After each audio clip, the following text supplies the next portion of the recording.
Therapy Army, let's be having you. Afternoon, evening, morning, wherever you are in the world, people. Wherever you are in the world, let's be having you. President says, tell Salts and Pants, aka Ransom Pants, laughing Garnacho, for click social media. I don't think he's doing that. I think he feels that. I genuinely don't think Rance was doing it. I think that's what the frustration was after that game against Leeds. Nuruddin, I'm the global specialist, global ambassador for Deadwood FC. If you need any form of wood, just message me, lol. I'm planning to give all the Deadwood 5-year contract extensions. Francis got it, man. He's got it. He's going in. Big up everybody. Smash a like on the video on your way in, man. Always on your way in. Always on your way out. Big up everybody. Hopefully Saeed and Tom are going to join us. We've got a bit of a jam-packed show for you today, man. Jam-packed show for you. Big up. We're gonna be starting with Garnacho in at slaughtering 18-year-olds for a draw against Leeds when you've got seasoned pros playing in the game. You know what I mean? We're going to be talking about that. We're going to be talking about how the Glazers are breathing now. They want to stay. We're going to be also talking about how every Man United, the whole Man United fan base is getting absolutely clickbaited. Even Bloomberg, the business channel, is literally doing a job on Man United. So it's hilarious. Delirious. Big up Georgia B. Big up everybody. How you doing, Tom? Was it sunny in the 7 cold hills? Evening. Was it sunny when, sorry? Was it sunny in those 7 cold hills in Sheffield? Not today, because I'm not in Sheffield. Hey! Hey, let's do Tom. Let's have a guess, people. Please get in the comments. Let's guess where Tom's at this moment in time. Is he out of the country? Is he doing a bit for MI6, MI5? Is he at the Canary Wharf? Or could he be somewhere far flung? Is he checking out? Is he somewhere in the Dead Sea? Is he in the Baltic? Where is he? Let us know why Tom's round up there about this. Tom, wherever you are, I hope the sun was shining. Big up to you. Yeah, man. Big up to you. Yeah, big up. Saeed was just saying that Manny was sunny today. Sunshine, baby. Man, Sunshine. I was enjoying my walk, man. Today I didn't even like bother, like, you know, I walked all the way to the gym today. Like, I was chilling, man. I was like, yo, it's actually nice weather. You know what it was? It's not bitter cold. That's what I like about it. It wasn't bitter cold. It was very, very warm, the air. So yeah, man. And it's good, man. They're saying Tom's in Stoke. Tom's in Crewe. He's definitely not in Sheffield. They're saying Tom's in the Canary Wharf again. Sketness. Somebody said Sketness. You go there to find the big thing in the water. You know, the big monster in the water. Yeah. Tom's in Barcelona. That's what they're saying. He's in Barca. It's Tom in Barcelona. Barcelona. All will be revealed at the end of the stream. Exactly. It will be. So now you've got to stay, guys. You've got to stay to find out, you see. And while you're staying, you can click that like button. You can subscribe to United Real Therapy. Now get on with it. Let's go on with the show, guys. Let's go. Listen, Saeed. Oh, I checked on social media on Wednesday night. Obviously, we were at the game. I didn't see you afterwards because I had to get off, man. I had to come home. It was cold. Yeah. I was doing the match reaction afterwards, but I heard you said you did your match review and that. Man. So Wednesday was frustrating. Yeah, and then I just look. I'm looking at it on Twitter, and I'm like, at the level. Now, listen. Any player who puts on a Man United shirt, is criticism is part and parcel of it. Any form of entertainment or sport, if the people do like you performing to the levels, that's what you are. But the level of abuse and like the level of stuff that 18-year-old was getting when seasoned professionals on that football pitch were making horrendous errors and giving the ball away, I was just in a total shock. I was like, did I just watch the same game? Or, you know, sometimes you walk out of the stadium and then you look at social media and you're like, yeah, they're two different things. Yeah. Was I watching the same game in that game? But obviously, it's like Verkos when I was getting mad because people were saying, "Oh, he wasn't doing certain things," but I thought he didn't get any service. So yeah, you're right. It's one of them, and you kind of see different things. But yeah, man, go on. But obviously, you know what I mean. When four brothers get together, people like to just click a little clip without any context and anything else. But you can tell us a bit. But like I said, I don't have any problem with any Man United supporter saying he doesn't think this player is going to make it, or he thinks this player is shit. Because at the end of the day, we're all fans. We're emotional. We're reactionary. For me, it's where the literal abuse, where a kid is on social media and he's getting the levels of abuse that he's getting. And this is the kid that we didn't expect that much from him this season. This guy has been in big games, the clutch parts he's come up with. He's come up with big moments. And the biggest thing for me is like, do I feel like a dinosaur? Or in the FIFA generation, it doesn't get into their heads that a young player is developmental season, is a breakout season. So you're gonna get some games where you're brilliant or you're good, some games where you're average, and some games where you've had a really bad game, because that's all part of it. And then I look back and think, well, Cristiano Ronaldo had the crooked teeth and that spaghetti blonde streaks in his hair, where it was just a step over merging. What would they have said about him? What would they have said about the most decorated footballer in the Man United club history? Somebody like Ryan Giggs. So I'm just like, whatever. So you're in this piece, Saeed, where you've been clicked, right? This bit where it's clicked. And so give me the context in terms of what you think of Sancho. How do you think Sancho played on Wednesday? And do you think the criticism's fair? Garnacho, you mean? Yeah. I think for me, I think on Wednesday, I think it was one of the situations where I kind of blamed more Ten Hag for putting him on the left-hand side, because I think Rashford should have played on there. I think for me, he was a one on form. I think he was a guy that's, been carried by United lately. I thought he should have played on the left and maybe Garnacho on the right, or bring Palestri on. But I kind of have been saying it for a while. I think Garnacho is an impact player.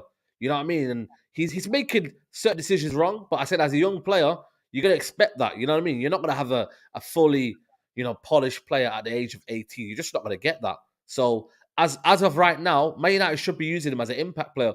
The game against Leeds was the Wednesday one. I think for me, he just got found out sometimes, and Ayling was just all he was doing was just trying to bully him off the ball. And I think his decision making isn't there yet. He's kind of what do you call it? Link up play isn't there yet. He's still young. He's still raw, and that's what it was on Thursday. It was a case of maybe too soon for him to be starting games. I know he started against Wolves away. I was there. He didn't have the greatest game there as well, I think, for me. So he's learning and he's developing, and I expect these bumps on the road. But at the same time, like I said to you on the game here, this was a perfect game that he came on Sunday. Like, impact, when the game is tight, when the game is open and players are committed going forward for Leeds, this is what you're going to get. And he can come in, find that extra yard of pace, find that kind of the dribbling ability that he's got, and then score for us, and then he can make an impact then. So I think Ten Hag maybe needs to be careful how he uses Garnacho, because, right now he will be very raw, and sometimes that rawness, sometimes you get a lot of bad games from that, because you want to always, I feel like with Garnacho as well, I've noticed him at Old Trafford, he keeps doing the same things and maybe not learning it. I think that's where, again, maybe coming off the impact as a bench, he can then do whatever he wants, because then we're chasing the game, the game is a bit more free. You look at the way Sancho came on as well, second half, I thought he was a bit more impact for him. He's better. Sorry, go on. No, listen, the stats are on your side, 100%. But were you shocked at the level of abuse that he was getting? Yeah, of course, man. Listen, it's one of them. For me, I've always said, everybody knows my opinion, and this is what social media don't understand, is that, yes, people see me in the video, but if you look at what my opinion was, I didn't agree with what was said. I gave my own opinion, but obviously... So, you know how I know that, Si? You know how I know that? Because they never clicked you actually talking about anything. There you go, exactly. Exactly. And you know what? Like I said, Rance can have his own opinion. He can think this player is shit. Like so many people think Ilanga's not the guy, he's not at the level. I'm always like, and one thing, since you've known me, Saeed, how many times I've said to you about young players? I've always said, young players, they're going to make mistakes, and that's what happens. It's part of their developmental plan. But the idea for me, when I looked on Twitter, his name was trending, and I'm like, why is his name trending, and why is he the blame when you've got professionals like Bruno, Varane, Diego Dalot giving the ball away, right? Like Fred, like, are you kidding me? He's the last guy. No, 100% him coming on being an impact player, yeah. But Saeed, there's going to be times where he needs to play from the start for whatever reason. So, for example, Sancho was ill because he had the same viruses apparently that Wan-Bissaka's had and whatever. So we had to play Diego Dalot, who was cold. But the biggest point is even to me, as a young footballer, you learn more from the bad games you have than the good games. You know why? Because the bad games, the video analysis would take you and go, you've done this, you've done that wrong. Yeah. Leeds play like on other teams. They play in a very intense style of football where they literally hound you.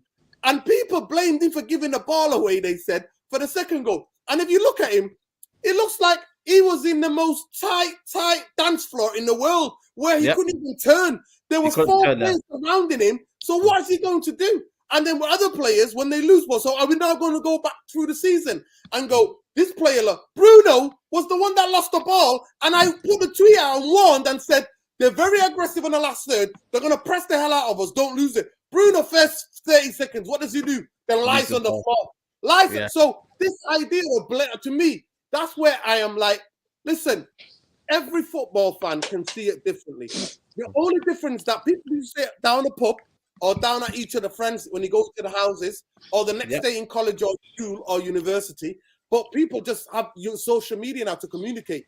But the kids' names trending, the toxic part of the fan base are lamenting him. That's where I don't agree. I'm like, that needs to be called out because he's 18 years old. We, Saeed, and the whole fan base watched him. Just 8 months ago, played in a Youth Cup final. Yeah, Youth Cup final. It's It's been crazy. Yeah. Like to go from the Youth Cup final to go to where we are, it's unbelievable. It's absolute. So this idea, we should be grateful that he's coming in. He's doing the clutch moments, and I'm telling you now, that goal was crucial yesterday because Leeds had a goal in them, and we're not keeping a lead in them. But anyway, that's my point. It's really interesting how social media works. So you heard it from Saeed's mouth. I know Saeed didn't say, "Oh, Garnacho." No, exactly that. If you listen to my match after what I said on here as well, I was like, Garnacho is better at coming on, being an impact. But in certain games, when there's an emergency, he has to start. And he has to understand the intensity of those games. And that's how you learn. That's how you learn. But Tom, talk to me about the toxic aspect of our fan base, yeah? And the biggest thing now, like the whole of the fan base is got rants. Rants alone wasn't making Garnacho trend on Twitter. I'm sorry. Rants hasn't got that much power. I'm sorry, people. It wasn't just him. There were loads of people abusing him, leaving him, all these things. And it's a young mind, young brain. And when you're not mature enough, you take things to heart, don't you? You know what I mean? When you're early age. And that can damage your confidence. And when there's so many other players, experienced, seasoned pros to blame for that game, to blame it on him is the next level, man. And I just don't understand the toxicity in the fan base to turning on young players. Remember, they did this to Tahij Gong. Where did his confidence go? His confidence went. Yep. And now he's a Birmingham City player. Well, go ahead, Tom.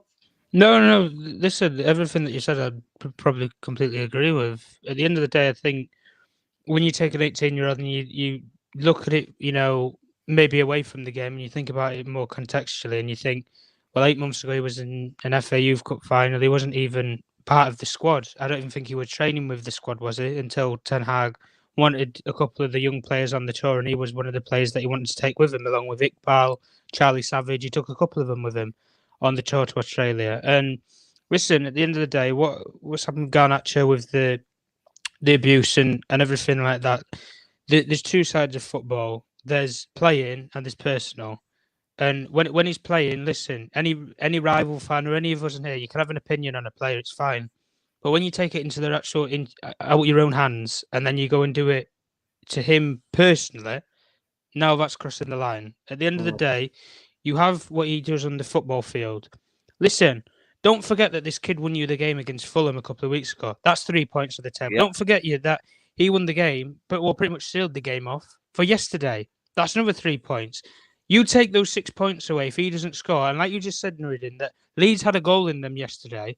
They could have easily equalised that game, and you dropped 2 points there. Yep. Suddenly, you've just dropped there 5 points. That's 5 points more that Spurs might have. That's 5 points more than Liverpool might have. Chelsea, all the other teams that are chasing you, Brighton, all of these other teams, Newcastle even, all of these other teams suddenly they've got a sniff, or they're back in it. They're back in this top 4 race or whatever it is. But like you say, to label the blame on somebody who's 18 years old and he's developing his craft, listen, at the end of the day, we need to manage our young players a lot better than we have done in recent years, because I remember when we had a brilliant trio of players. You had Lingard, you had Rashford, you had all these, Twanzebe, you had all these young players that came through under Louis van Gaal, and he had to play them because he had nobody else to play at all because he had major injury crises. And then bang, suddenly, Twanzebe is an injury-prone player, and I think he'll probably be sold or loaned out again in the summer because it doesn't look like Ten Hag likes him. Jesse Lingard's at Nottingham Forest right now. He's doing podcast shows about how Manchester United have disrespected him, and how throughout his whole career he didn't feel that love, that affection that he felt with the football club. He didn't feel like it was rescinded back. And Marcus Rashford, well, my God, he was on an absolute world. It was as if it was the end of the world for him last season. That final game of that season, honestly, his heart, he just looked like his heart had broken. And listen, people have heartbreaks and people have mental issues and things like that. We've looked at what's happened with Sancho, for example, where he's had it all. He was one of the members who took one of the penalties in that Euros final. Same as Rashford, same as Saka. He's one of those players who's had personal issues and personal problems away from the field. And I'm glad it's not been leaked or it's not been, publicised out into the media and things like that. Because listen, like I've said, there's a playing side and there's a personal side to footballers. You let the personal side, you let that be. Playing side, by all means, we can say what we want. But at the end of the day, there you go, Januzaj as well. There's so many good young players that we had who were coming through at fruition. Where are they now? They're nowhere near this Manchester United team. Or some of them have had to be brought back from the dead. But at the end of the day, we've just got to look at this with face and facts. Tom, 1 second. Yeah, go on. Mark Goldbridge. Well, I don't know if it's Goldbridge or whatever it is. But Saeed. Goldbridge burner account. So when did he hate him? Like, for example, if I now go off and moan about Fred, does that mean Tom and Saeed agree with me? What is your logic, bro? Like, this is when you know there's an agenda, innit? The agendas, like, you don't need to, like, just by association, you're getting a bullet in your head. Like, what the hell is that about? I could say something on here, but you know what I mean? And I can have my opinion, but it doesn't mean Nurdin and Tom, you know what I mean? No, agree. it just means that we have to agree on everything. It's whether people have that, like, whether the people in the chat have their own mind as to who said it and who's not. If you then kind of follow the trend and you start believing just because everyone else on Twitter said, oh, Nurdin said this, when in reality it wasn't Nurdin, it was Saeed. So then you have to have your mind your own people. But I don't think people do. That's the problem. I think what Saeed's saying is that like the robot, we call it the roboticization of mass media and fans. At the end of the day, we're all robots. Oh, Saeed said this. No, he didn't say. Rant said something, and then you agree. Listen, at the end of the day, I got nothing against Rant. He's another football fan who makes YouTube. He's got his own opinions. I can challenge his opinions. I can disagree with him and say I think he's wrong. But at the end of the day, to me, rants did not make Garnacho trend on social media. And when I looked at on his Instagram and when I looked at on his on Twitter, I saw all these muppets saying this. Why did you miss? You're not good enough. All this. I'm like, wow, like you're forgetting the professionals. You're the season in, season out pros who were horrendous in that game and just scapegoating him. Just exactly, Januzaj got scapegoated. Just like all other youngsters are gonna get. And then the same people, Saeed, they're gonna tell you, play Manu, play Sidan Iqbal, play Sidan Iqbal. Exactly. And you're like, so what are you gonna do when they have a bad game or a bad spell? And like I said, if you know anything about Manchester United, understand this. Manchester United are the only football club in the history of top flight football in 90 odd years play every game have one youth player on the matchday squad. We hold that record and understand that the most decorated footballer in the history of Manchester United was a guy that most people, even when he broke in and he had two good seasons, after the third season were like, get rid of him, sell him now. That was Ryan Giggs. People fighting each other on the Stratford end. So people go, oh, this is only Twitter. You're like, no. I was in the stadium where people were kicking off about him. So anyway, to me, I think we've settled it. I think Tom laid it out. Quickly, I just want to come to you, Saeed. Obviously, you're like me. You got the fatigue now, yeah? Because it's getting up. It's like everybody's like using this takeover thing. Like, Saeed, I'm not like, you know what? You know, talk about the bottom of the barrel. You know that pan? You know when when your mum or your auntie makes the really nice food. And you just had a plate of it and you go, say any left.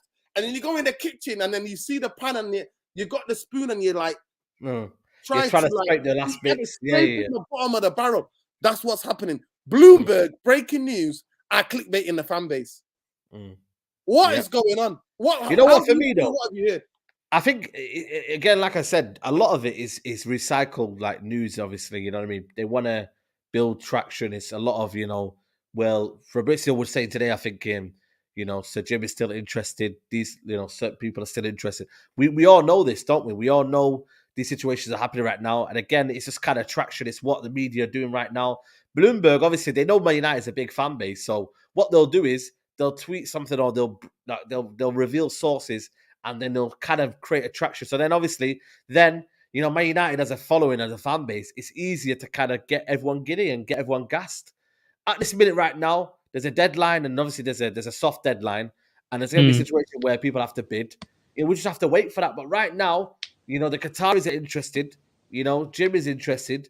It's just whoever wins, and whoever Man United deemed to be, kind of the person that fits. I don't believe in this idea that I seen today that the Glazers want to sell and they're trying to, buy. What was it again, Tom? They wanted to buy. They want to buy the siblings out. There's 4 siblings, isn't there, that they share the club with. Joel and Avram own 66%, and then I think 20% from the other siblings, and then the other percent's like club shares, like fans and things like that. Because they writ off some of the shares, didn't they, a couple of years ago for like, I can't remember. Did they writ it off for like 100 million or something like that? Anyway, it were barely piss anyway. But yeah, go on, Syed. Yeah, no, I was just saying, like, that, and that's the thing, you know what I mean? So that made everyone kind of a bit depressed today. And then all of a sudden the Bloomberg came out with another. So it's all like conflicting messages. You know what I'm saying? So end of the day, we have to wait. We have to, buy our time now. And that's just the main kind of thing. And I think for me, Bloomberg, obviously right now, they're revealing a lot of stuff on that business, whether they're kind of coming from a football aspect or they're coming from a business aspect, I don't know. But at the same time, bro, you know what I mean? Nordy, you are right to think that, you know what, I'm not getting too giddy because you've seen this before. You've seen this kind of trend, and you've seen, Man United fans get too gassed, and then all of a sudden you're coming back straight down to earth, innit, Nordy? And that's the reality. I mean, that's my biggest all. And genuinely, for me, when there's too many conflicting reports, I don't believe in anybody. And people are like, Fabrizio. I'm like, Fabrizio's a tapping merchant.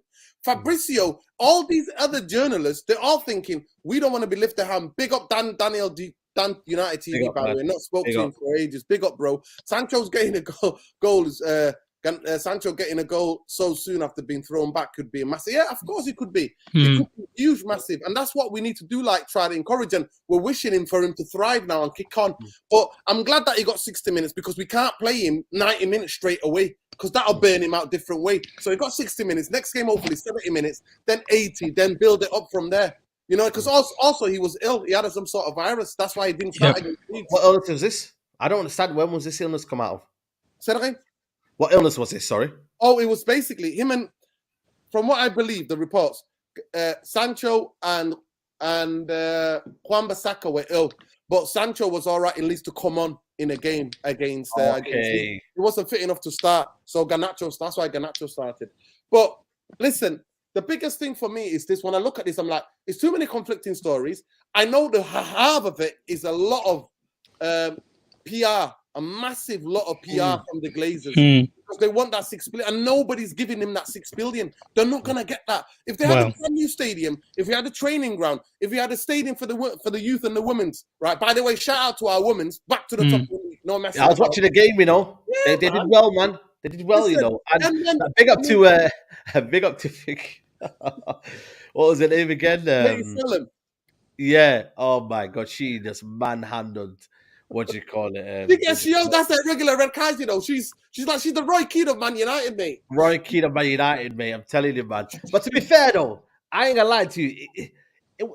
It's a red, but I don't understand. Like she made a meal out of it. The Tottenham girl, though. She made a meal out of it, man. She absolutely just went, you know what? Let's get this red card, and United held on, man. So fair play to United team. What an own goal, by the way. What an own goal. And that's the biggest. She was so emotional, wasn't she? It was like she scored an own goal in the cup final. Like, listen, it happens, man. Yeah, it happens. Listen, when I tell people this, that regardless what Jamie Carragher runs his mouth, says this about our player, he scored more goals for Man United than any, than some United players ever scored against Liverpool. So it's all tight, Jamie Carragher. You know what I mean? When he talks about it, I'm like, when I met him on the street, I said, Jamie, hold tight for the goals, mate. Live long in the memory, those beautiful own goals that you did for Man United at Anfield, bro. Old Trafford. So, you know what I mean? It's one of these things that happens, but she was emotional. But to me, the resilience, I love the manager. Like I said, me and Saeed went to see a couple of the games last season at Old Trafford because we've no point watching the first team. Guys, there's 150 of you in nearly. Please smash a like on the video. Smash a like, people. You're not already subscribed. Come on, But Saeed, in terms of apparently, the conflicting response are so much. I know you got to go soon. Yeah. In terms of the mentality, like where the fan base is, like I've got every right. People are calling me negative for telling people I don't believe it until I see it. Like I don't, because there's too many conflicting. And next minute, everybody and their nan, my inbox on Twitter is full. No, Redding, is this guy reliable? I'm like, no, reliable, because all I can see is the same news being recycled and recycled again. My biggest thing was to check how stringent the UEFA rule is about owning same basically family owning, or the government owning two football clubs. I'd say it might be okay. I've looked at it.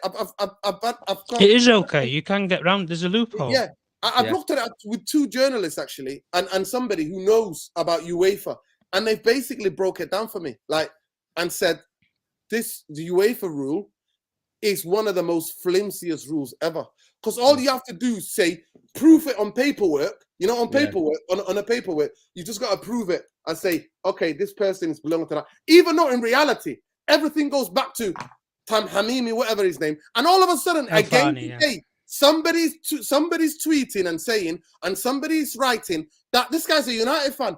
I'm like, me and Saeed go to the stadium on a regular. So what, Saeed, does he go through a special door that me and you are not aware of? To be fair, Nuruddin, from what I found out anyway, he studied in the UK when he studied economics in the UK when he was a lot younger, and he went to a lot of Premier League games back in the day. He went to the old Highbury Stadium, from what he said. He's been to such as the City Ground at Nottingham Forest. He's been all over, and he has been to Old Trafford. This is back in the day, though. Listen, Tom, are you sure you're not mixing him up with Osama bin Laden, because we know Osama supports Arsenal? Oh, man. Jesus. I'm sure. Listen, there's interviews out there from him when he's spoken about stuff like that. You don't remember that time when the paper, it was all over the back. I know what you mean, Nuruddin. I know what you mean. But you know what it is, though? He is a United fan. The reason why I've kind of like had a bit of a grudge with him. Is he a United fan? Is he a United fan, Saeed? Yeah, is he going through the same doors? Is he standing to you next to you? No, you know the reason why my kind of thing was, a lot of United fans were saying, "Oh, well, Sir Jim's a United fan. Get him. He gets Man United." Well, listen, it's what he gets, what the club is, and if he can invest into the club, you know, I find a lot of loopholes in Sir Jim Ratcliffe. You know what I mean? Sir Jim Ratcliffe made sense when Man United didn't have any other viable owners. Thank you, Saeed. Thank you. The fan base, the ones that I was trying to get them to get behind the Not a Penny More campaign, they were like, we Glazers are never leaving. We don't have anybody who wants to buy. And I went, Jimmy, get in there, Jimmy. Yeah. If you look at my Twitter, Jimmy one bandwagon for time. I was posting Jimmy like nobody's business, mate. I became the #1 PR guy for Jimmy. He didn't even pay me. He wasn't even paying me. But I was like, Jimmy's your man. But for me, like I always say, there's 4 things: get rid of the debt, get rid of, build a stadium, build a training ground, sort a women and a youth team stadium, and then invest in it and get proper football people into this football club. And that's what you need to do, and this is why they're going to bring in, hopefully, with the money that we kind of hopefully should be getting. But it's a long process, man. And I think for me, the club, they need to get this done, because the PR that they're sending out, whoever's working overtime, you know, they're sending out mixed messages. So for me, hopefully we can get this done. And like I said, Tom, you messaged me about the day update. And Well, the only thing I'm going to say about all this, because people are always wondering, they're always saying, like, you know, if there's all these reports that are coming out, the Glazers want to stay, they want to buy the siblings out, and all this, that, the other. All I'm going to say is this: if they persist, and if that is true and factual, that they want to go and do that, then the markets will sue the Glazer family, or they will have their shares ripped out of any market that they're available at, whether it's New York Stock Exchange or whatever, or they will have a sudden decrease in valuation because of the fact that they are manipulating the market, which you can't do. It's called stock manipulation. And if you want to go and do that on, you know, New York Stock Exchange or wherever, then by all means go and do it, Glazer family. If they don't sell or they don't do something now, when all this is going up and the prices, the share price is going up, by 2% every day or whatever. I think it's at the highest it's ever been at this moment in time since the last time I checked anyway. But at the end of the day, I look at things like that and I think when you have all these different people who are wanting at the operating table, so you have Joel, you have Avram, who the main sort of two of the leading light of the family, I think, what are you holding on for? Because you've been looking for investors for 2 years and nobody's come to the door. So why are they suddenly going to come in? And this is the one mindset that I've always had anyway, with any person. If you're prepared, if you have £1 billion sitting there that you could be prepared, or 2 billion, to invest in these guys for a share and a stake in the football club at a minority level, for them to use that to go and build a new stadium or whatever and keep them in power, if you've got that money there, you must know some more wealthy people around you that you can build a consortium with to then say, right, I'll chuck in £2 billion. How much are you chucking in? How much are you chucking in? And suddenly you've got a consortium with people who are valued at about 20 or 30 billion pounds all together. And then a bank or some sort of investment group, like a JP Morgan, like a Goldman Sachs, like a Rothschilds, these sort of banks will then get behind you, or Sixth Street, somebody like that. They will get behind you and they will invest in you, just like Goldman Sachs are going to do with Sir Jim Ratcliffe. But same thing with the Qatar sort of thing, where people have been resonating about, oh well, Qatar, how are they actually going to pass it through, and this, that, the other. The way and how the Qatar bid is legal, and the reason why I say this, Nuruddin, is I expect Qatar to make a bid in the next couple of days. I'll be true and honest. I do expect them to. And if they do, or if they do put the bid in, I'm going to look at that and I'm going to think they wouldn't waste all this time as a nation, organisers and everybody in that country, all the financial people, they would not waste their time in even trying to buy the football club, let alone try and pass it through UEFA and the Premier League first. They wouldn't waste their time trying to buy in if they didn't think that there is a way that they can pass this club through the regulations with UEFA and the Premier League. They wouldn't do it. They wouldn't waste their time. They wouldn't waste their money. But the only thing I'm going to say is all of these different people that are in there, Sijin, Qatar, Saudi. Let me just make this last point. No, let me just make this point. When you've got all these different people and the Glazer family want £5 to £6 billion, nobody is going to come in with an open offer of £5 to £6 billion. They're not. It might go up in 100,000, or it might go up in 100 million or something like that every so often. You might have a different consortium join the party, and just to squash this anything, this Elon Musk stuff, it's shy. I'll squash it for anybody who's wondering anyway. All his assets and financials are tied up in Tesla, Twitter, and in his own personal domain and acquisitions. So he hasn't got the funds to hand. He would have to loan it off of a bank. And with the bank loan that he just took out to buy Twitter of £44 billion, I don't think a bank's going to touch him at this moment in time to buy Man United. So that's all I would say on the Elon Musk thing. But go ahead, Nuruddin. You're on mute, Nuruddin. The point of what I was making, that it took the Newcastle deal for Saudi Arabia to go through for almost a year or 9 or 8 months.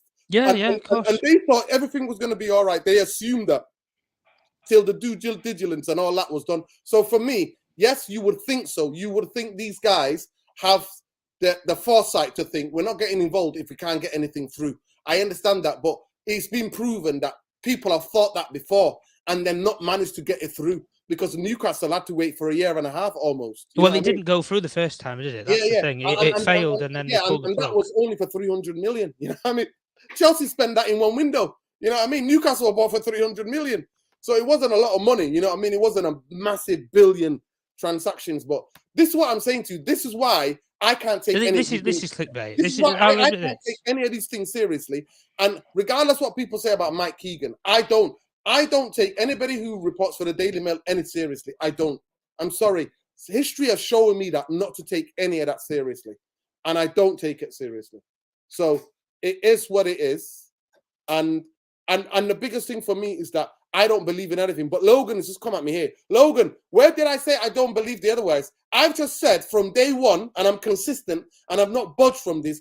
I said, I need to see evidence that the Glazers are here for full sale.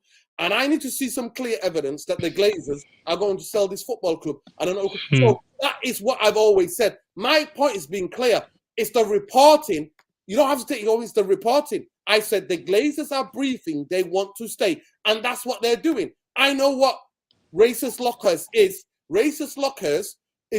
sometimes a mouthpiece of the flipping Neil Ashton.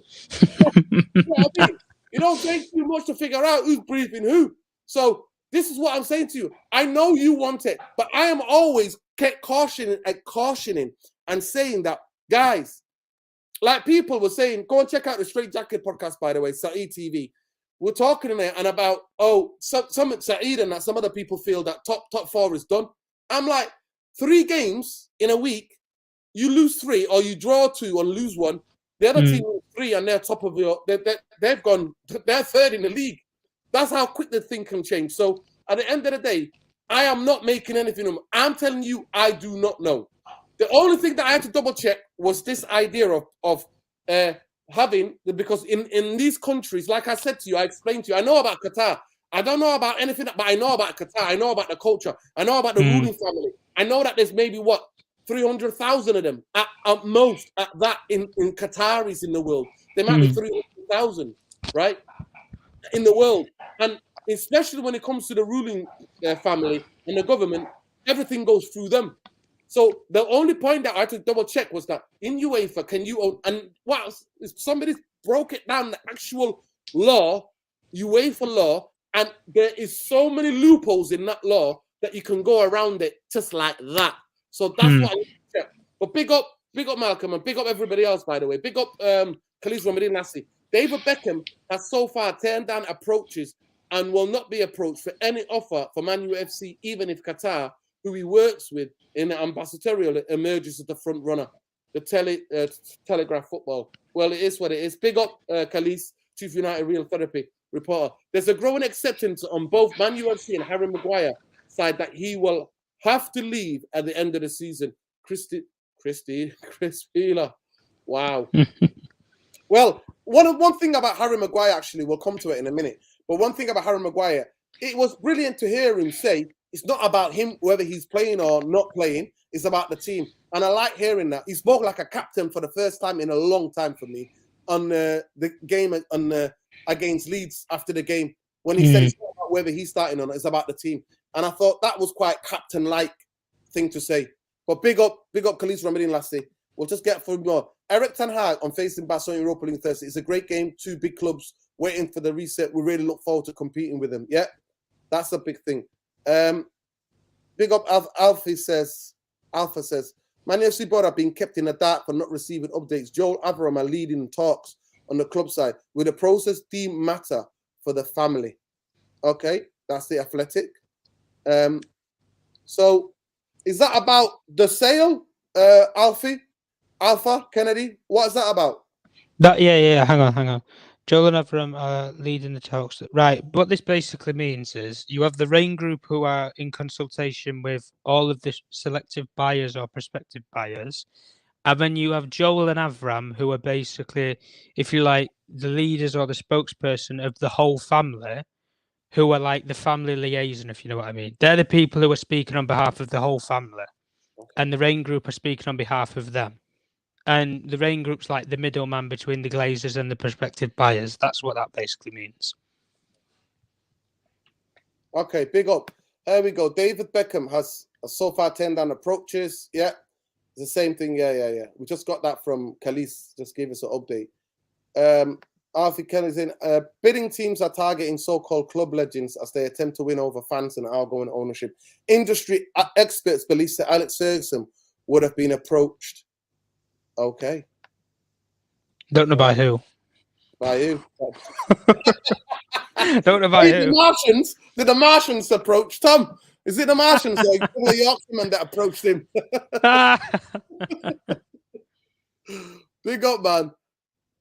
Yeah, the board are the Glazers for the most part. Of course they are. That's what they are.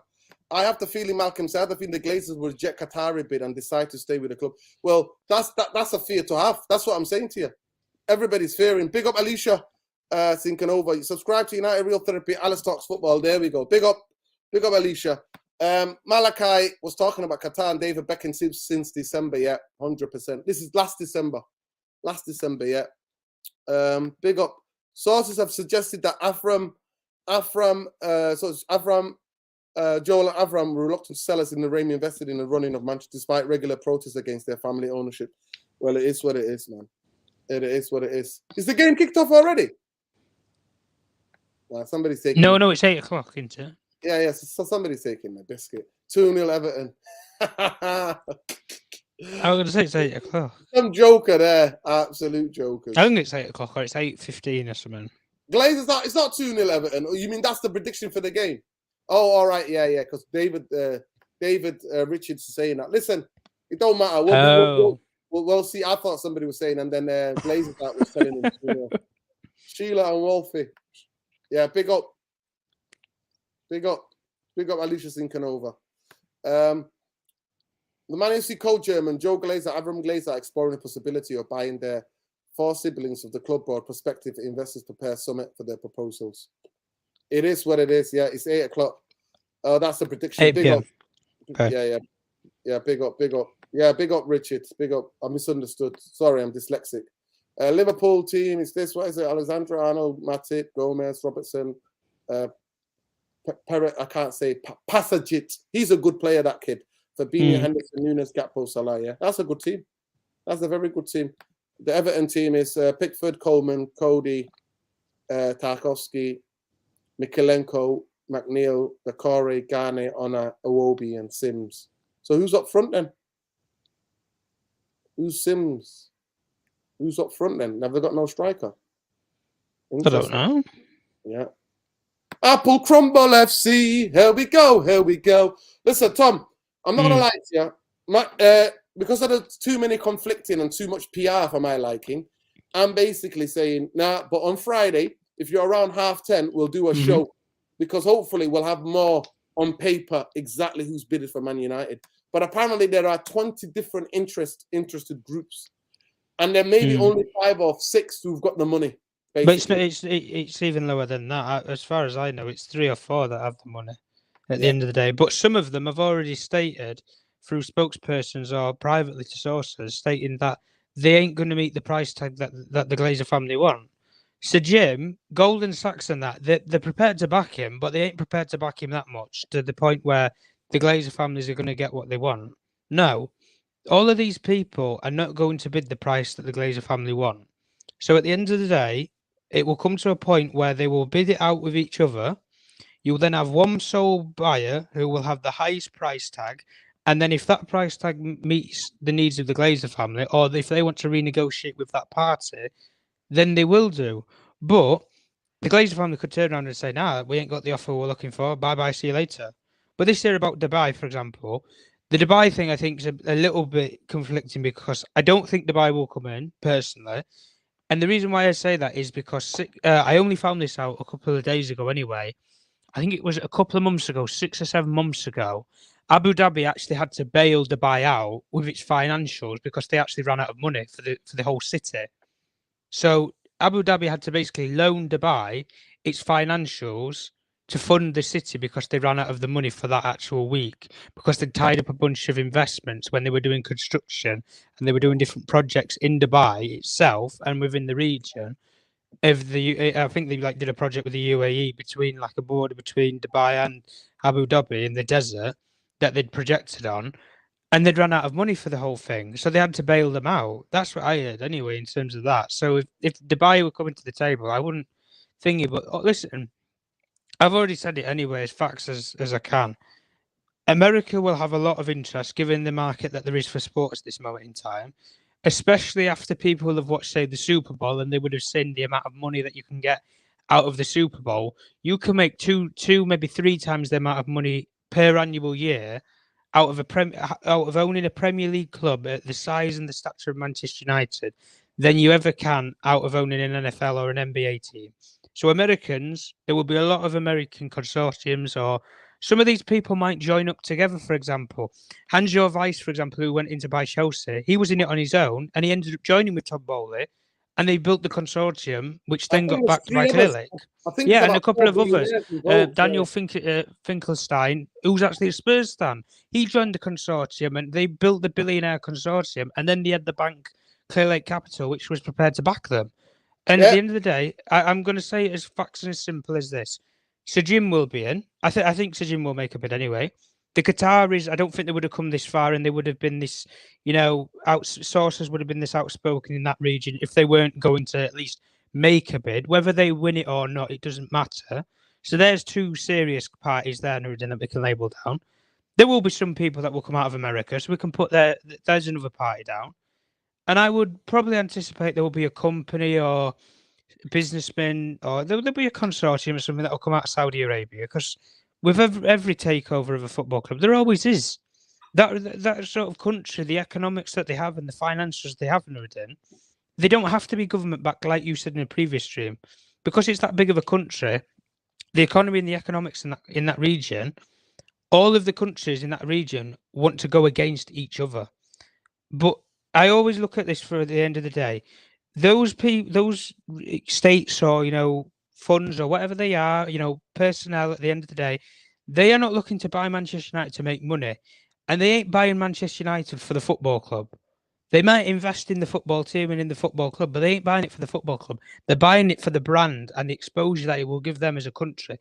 Qatar, like you said, Nuruddin, one of the smallest countries. I think it's even one of the smallest in the Middle East. You buy Manchester United, all of a sudden, everybody knows who you are. Same with the World Cup when they hosted it. Nobody even knew what Qatar was. I'll be honest, 10 years ago, I'd never even heard of what Qatar was. I would have thought it would have been some food in a bar or a new invention or something. That's what I would have thought. It's a new cocktail or something. But then all of a sudden, when you actually hear, they've won the World Cup and they're building all these stadiums and funding and that, you think, well, now we actually know what they are. Whoever buys Manchester United, even if it's an American businessman or consortium, his business that they own or, whatever it is, it's going to go through the roof of demand because people are going to want to know who he is. They're going to want to know everything about you. But all I'm going to say is when it gets to the real nitty-gritty part of this bidding process, all of these buyers, you're suddenly going to hear some things that you aren't going to like. For example, if Sir Jim makes it to the final ballot sheet, you might hear something about a cover-up that happened 17 years ago between him and I think it was a couple of Russian billionaire businessmen that he was doing a petrochemical deal with that went wrong. And he was apparently, reportedly, it was speculated that he covered the financials to cover up that they never dealt with Russians. And therefore, they couldn't prosecute against him. Listen, things like that will come out. And same thing with the human rights record with Qatar. That's going to come out, isn't it? Yeah. No, listen, so we know all this is going to be under the magnifying glass. And that's what we're saying. So big up Logan. Logan says Friday's going to be a day of reckoning. Well, actually, it might not be because it might be all done in secret. They might not.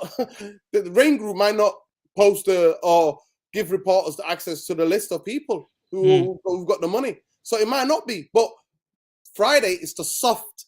That's what they're telling us. It's the soft.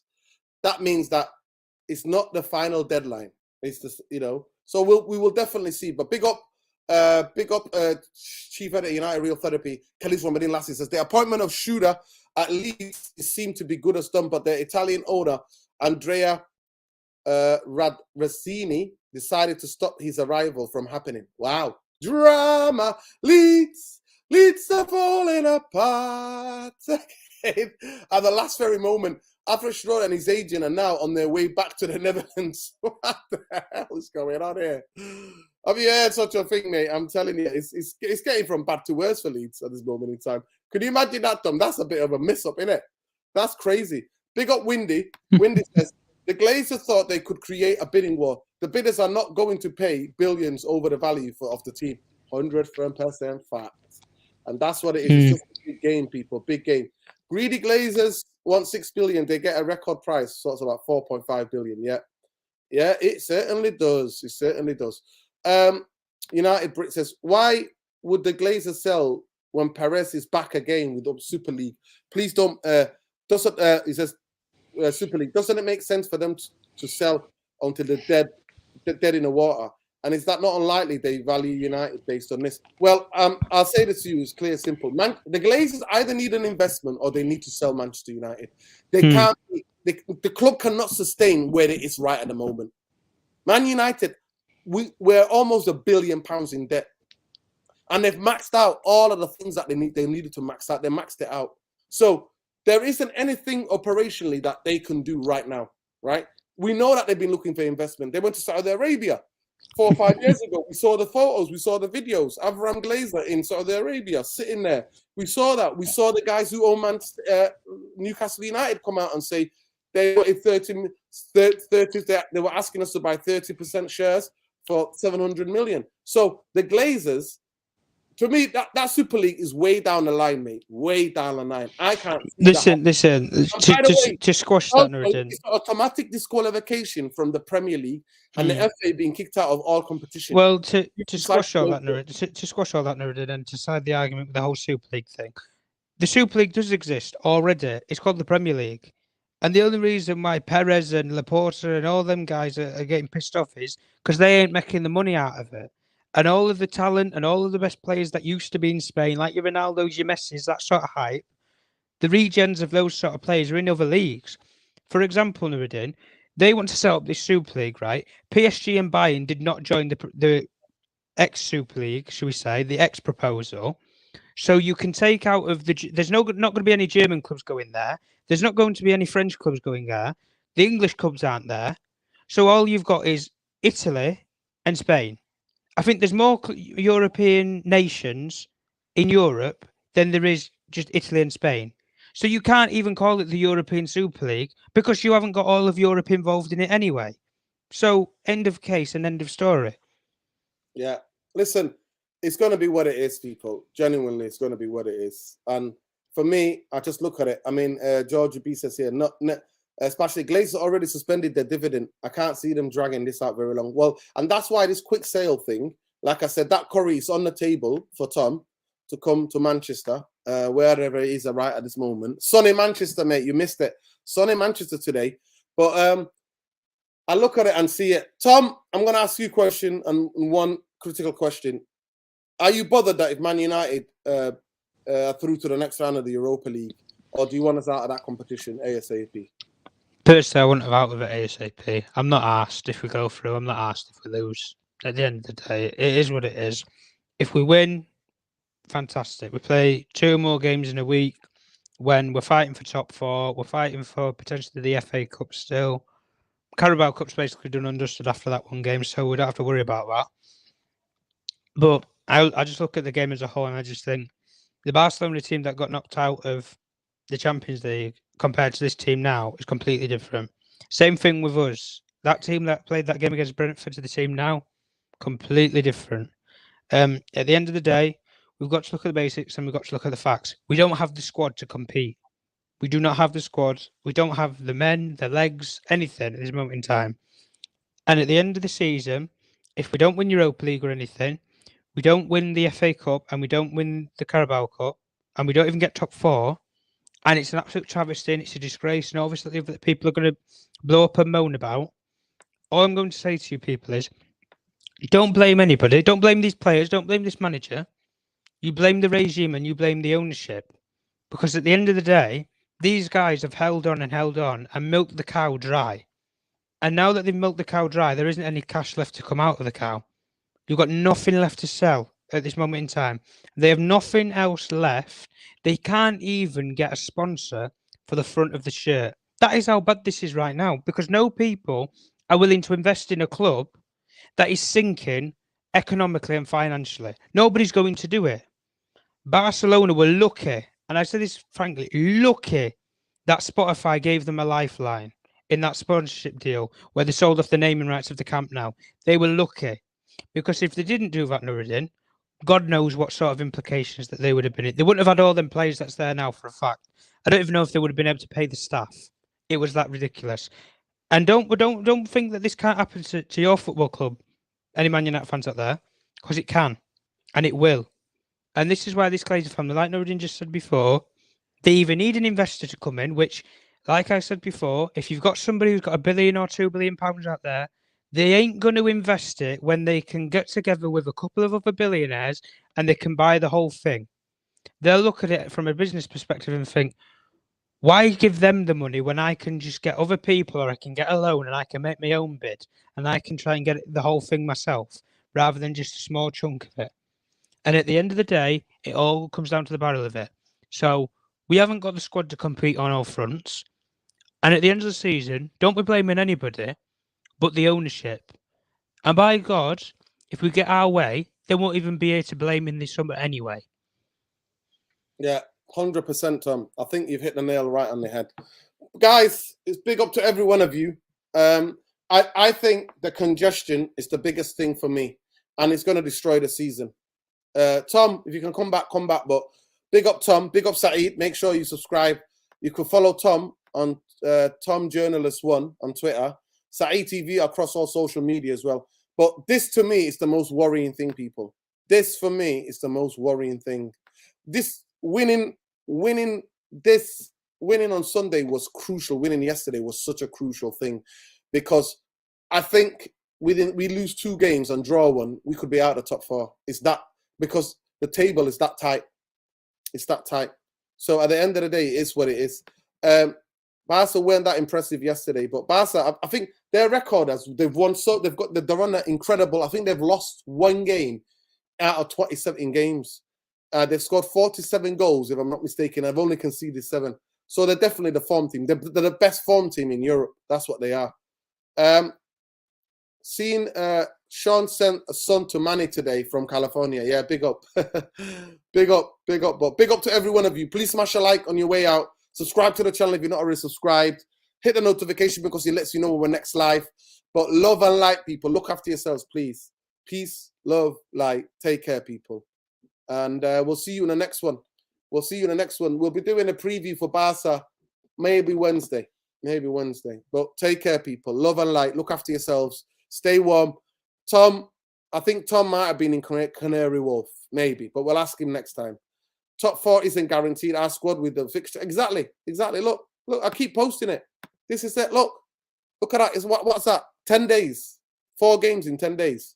That's ridiculous. That is ridiculous.